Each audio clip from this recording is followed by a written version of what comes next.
کیا آپ جانتے ہیں کہ تابوت سکینہ کہاں ہے؟ اور کیا آپ کو معلوم ہے کہ تابوت سکینہ کی تاریخ کیا ہے؟ اور کیا آپ یہ بھی جانتے ہیں کہ تابوت سکینہ کو یہودی کیوں ڈھونڈ رہے ہیں؟ پوری دنیا میں یہودی آج بھی ماہرین آثار قدیمہ کا روپ دار ملکوں کھدائی کرتے پھر رہے ہیں، لیکن آج بھی اس میں ناکام ہیں۔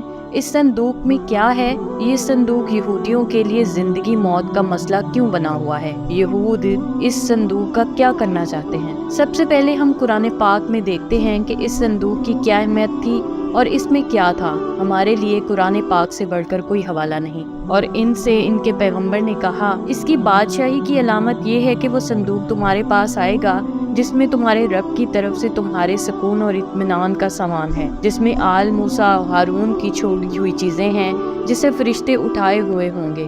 اگر تم ایمان والے ہو تو یقیناً اس میں تمہارے لیے بڑی نشانی ہے۔ اس آیت مبارکہ میں لفظ تابوت کا مطلب صندوق اور سکینہ کا مطلب ایسا سامان جس سے دل کو سکون اور راحت ملے، یعنی اس صندوق میں ایسا سامان تھا جس کی برکت سے دلوں کو مضبوطی اور تسکین ملتی تھی۔ تفاسیر کے مطابق یہ صندوق سب سے پہلے حضرت آدم علیہ السلام پر جنت سے اتارا گیا تھا۔ یہ شمشاد نامی لکڑی سے بنا ہوا تھا۔ اس مقدس اور متبرک صندوق میں حضرت آدم علیہ السلام اپنا ضروری سامان رکھا کرتے تھے۔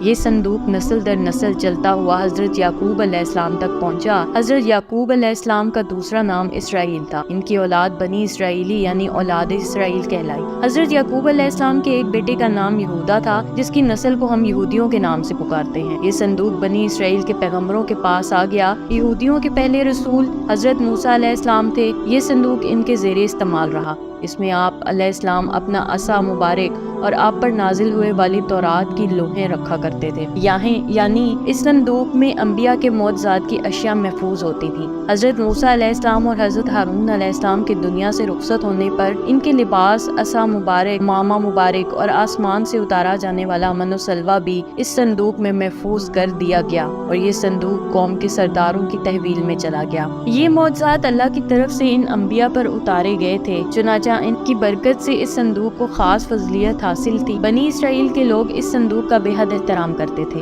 اس کی وجہ یہ بھی تھی کہ اس صندوق کی برکت سے ان کو بہت زیادہ فوائد حاصل ہوئے تھے۔ کبھی کوئی آسمانی آفت آتی تو یہ صندوق کے سامنے بیٹھ کر دعا کرتے تو وہ آفت حیرت انگیز طور پر ٹل جاتی۔ کبھی زلزلہ، سیلاب، خوفناک آندھی اور طوفان آتا تو یہ تابوت سکینہ کے وسیلے سے دعا کر کے اس سے نجات پا لیا کرتے تھے۔ یہ قوم بہت عجیب و غریب عادات کی مالک تھی۔ ایک طرف تو صندوق اور اس میں موجود اشیاء کا احترام اس قدر کے تصور بھی نہیں کیا جا سکتا، دوسری طرف اللہ کے احکامات سے مکمل رودگردانی کرنا ان کا معمول بن چکا تھا۔ یہ نہایت ضدی، اڑیل، مغرور اور سرکش لوگ تھے، حد سے زیادہ لالچی، مال و دولت سے محبت کرنے والے اور ظالم تھے۔ اپنے انبیاء اور علماء کی روک ٹوک پر ان کو خوفناک اذیتیں دیا کرتے تھے۔ جب ان کی سرکشی حد سے بڑھنے لگی تو اللہ نے ان کو عذاب دینے کے لیے ان پر قوم عمالقہ مقرر کر دی۔ اس قوم کے بادشاہ جالوت نے ان پر انتہائی زبردست دھاوا بولا اور ان کی بستیاں اجاڑ دیں، شہروں کو جلا کر راکھ کر کے ڈھیر بنا دیا اور ان کا تابوت سکینہ چھین کر ساتھ لے گیا۔ مفسرین کے مطابق اس نے اس تابوت کو گندگی کے ڈھیر پر پھینک دیا۔ تابوت کی اس بے حرمتی پر اللہ کی طرف سے قوم عمالقہ پر اللہ کا عذاب نازل ہوا۔ جس شہر کے گندگی ڈھیر پر یہ صندوق پھینکا گیا تھا، اس شہر میں ایک عجیب سی وبا پھوٹ پڑی جس کا کسی حکیم معالج کے پاس علاج نہیں تھا۔ لوگ بہت تیزی سے لقمہ اجل بننے لگے۔ لوگ پریشان ہو کر حاکم شہر کے پاس پہنچے۔ اس نے کاہنوں کو جمع کیا اور ان سے عذاب کی وجہ معلوم کرنا چاہی۔ کاہنوں نے حساب لگا کر بتایا کہ اس عذاب کی وجہ تابوت سکینہ کی شدید بے حرمتی ہے۔ وہ لوگ اس صندوق کو بنی اسرائیل کو کسی صورت میں واپس نہیں کرنا چاہتے تھے، چنانچہ یہ صندوق ایک دوسرے شہر میں پہنچا دیا گیا۔ حیرت انگیز طور پر صندوق پہنچانے کے بعد اس شہر میں بھی وہی خوفناک مرض پھوٹ پڑا اور ہزاروں کی تعداد میں روزانہ انسان مرنے لگے۔ کہا جاتا ہے کہ اس صندوق کی وجہ سے اس قوم کے 5 شہر مکمل طور پر تباہ ہو گئے تھے۔ مختلف آفات، امراض نے اس قوم کو اپنی لپیٹ میں لے لیا۔ اس پر فیصلہ کیا گیا کہ یہ تابوت واپس بنی اسرائیل کو دے دیا جائے۔ صندوق کو ایک بیل گاڑی پر رکھا گیا اور اس سے شہر سے نکال دیا گیا۔ خدا کی قدرت سے بیل اس صندوق کو لے کر بنی اسرائیل کے ملک کی طرف روانہ ہو گئے۔ دوسری جانب اس زمانے میں بنی اسرائیل میں حضرت شموئیل علیہ السلام مبعوث کیے گئے تھے۔ حضرت شموئیل علیہ السلام طالوت کو، جو ایک نیک انسان تھے، بنی اسرائیل کا بادشاہ بنانا چاہتے تھے، جبکہ بنی اسرائیل حسب معمول سرکشی اختیار کیے ہوئے تھے، اپنے نبی کی کسی بات پر عمل کرنے کو تیار نہیں تھے۔ آخر کار قوم کے سرداروں نے جان چھڑانے کی خاطر حضرت شموئیل علیہ السلام سے مطالبہ کیا کہ اگر وہ اللہ کے سچے نبی ہیں اور چاہتے ہیں کہ ان کا حکم مانا جائے تو وہ دعا کریں کہ ان کا قیمتی اور مقدس تابوت سکینہ ان کو واپس مل جائے۔ اگر ان کی دعا قبول ہو گئی تو وہ ان کی ہر بات تسلیم کر لیں گے۔ اس پر حضرت شموئیل علیہ السلام نے حکم رہی سے اس کے ساتھ وعدہ کر لیا کہ تابوت سکینہ اگلے روز صبح تک خود بخود ان کے پاس پہنچ جائے گا۔ اس پر سردار ان کا مذاق اڑانے لگے کیونکہ وہ قوم عمالقہ کی غضبناکی سے اچھی طرح واقف تھے اور جانتے تھے کہ ان کے قبضے سے اس تابوت کا واپس ملنا ناممکن تھا۔ اگلے روز بیل گاڑی پر لدا ہوا تابوت سکینہ ان تک پہنچ گیا، جس پر حسب اعدانو نے اپنے نبی کا حکم مان کر طالوت کو اپنا بادشاہ تسلیم کر لیا، اور اوپر والی قرآن پاک کی آیت میں اسی واقعے کا ذکر کیا گیا ہے۔ تابوت سکینہ دوبارہ حاصل ہونے پر اس قوم کے حالات میں ایک بار پھر بہتری آنے لگی، لیکن ان کے اعمال وہی رہے۔ پھر حضرت داؤد علیہ السلام کا دور آیا۔ اس وقت تک یہ قوم خانہ بدوشوں کی سی زندگی گزارتے تھے اور تابوت سکینہ بھی ایک خیمہ میں ہی رکھا جاتا تھا۔ حضرت داؤد علیہ السلام ان کے لیے ایک عبادت گاہ تعمیر کرنے کا ارادہ کیا، جسے ان کے بعد ان کے بیٹے حضرت سلیمان علیہ السلام نے بیت المقدس کے مقام پر عظیم الشان عبادت گاہ کی شکل میں پایہ تکمیل تک پہنچایا۔ تابوت سکینہ کو خیمے سے نکال کر اس عبادت گاہ میں رکھ دیا گیا۔ اس عبادت گاہ کے تابوت سکینہ والے حصے میں سوائے انبیاء اور سب سے بڑے عالم کے علاوہ کسی کو جانے کی اجازت نہیں تھی۔ حضرت سلیمان کی وفات کے بعد آپ کی انگوٹھی مبارک بھی اس تابوت میں محفوظ کر دی گئی۔ جب حضرت زکریا علیہ السلام کا زمانہ آیا تو اس وقت تک یہ قوم اس قدر گمراہی میں ڈوب چکی تھی کہ اللہ کے پیغمبروں کی تذلیل اور تحقیر ان کا معمول بن چکا تھا۔ ان پر ظلم ان کے لیے عام سی بات تھی۔ اللہ تعالیٰ نے ان سے سخت ناراض ہو گیا۔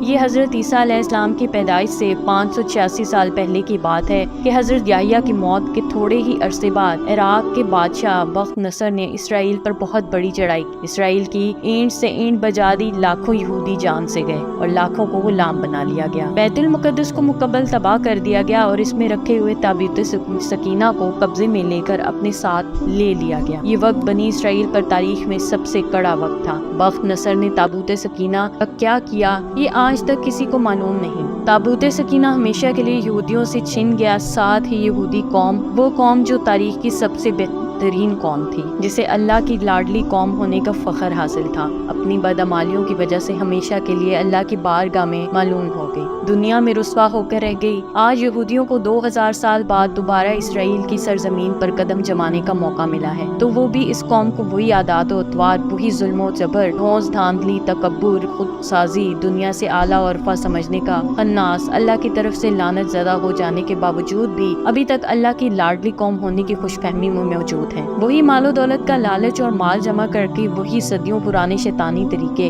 ان کا کچھ بھی نہیں بدلا۔